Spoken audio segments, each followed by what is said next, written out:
నమస్తే, welcome to rainbow media. రైతులు పండించిన పంట ఉత్పత్తులు దళారుల పాలు కాకుండా నేరుగా వినియోగదారులకు అమ్ముకునేందుకు వీలుగా నిర్మించిన రైతు బజార్లు నిరుపయోగంగా మారుతున్నాయి. లక్షల రూపాయలు వెచ్చించి అన్ని సదుపాయాలతో నిర్మించిన ఈ రైతు బజార్లలో రైతులతో స్టాళ్లను ఏర్పాటు చేయించి కూరగాయలు, పండ్లు, ఇతర పంట దిగుబడులు విక్రయించేలా చూడడంలో అధికారులు పూర్తిగా విఫలమయ్యారు. ఫలితంగా మంచి లక్ష్యంతో నిర్మించిన రైతు బజార్లు ఎందుకు పనికిరాకుండా పోతున్నాయి.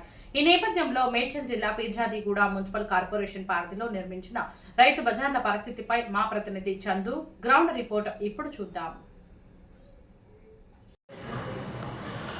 రైతులు పండించిన పండ్లు, కూరగాయలు, ఇతర వ్యవసాయ ఉత్పత్తులు దళారుల పాలు కాకుండా నేరుగా వినియోగదారులకు అందించాలనే లక్ష్యంతో రైతు బజార్ల వ్యవస్థను తీసుకొచ్చారు ప్రభుత్వం. ఇందుకోసం మండల, జిల్లా కేంద్రాలు, మున్సిపల్ కార్పొరేషన్ పరిధిలో ఉన్న ప్రధాన ప్రాంతాల్లో రైతు బజార్లను నిర్మించారు. ప్రభుత్వం చెప్పిన మార్గదర్శకాల ప్రకారం రైతు బజార్లలో స్థానిక రైతులకు స్టాళ్లను ఏర్పాటు చేసి అక్కడే కూరగాయలు, పండ్ల దుకాణాలను ఏర్పాటు చేయాలని ఉంది.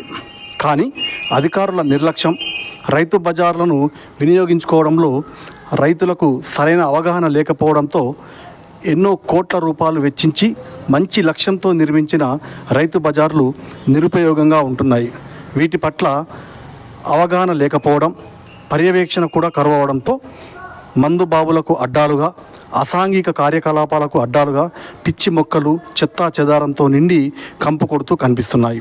ఇప్పటికైనా అధికారులు స్పందించి రైతు బజార్లను వినియోగంలోకి తెస్తే ఇటు రైతులకు, అటు వినియోగదారులకు ఎంతో సౌకర్యవంతంగా ఉంటుందని ప్రజలు భావిస్తున్నారు.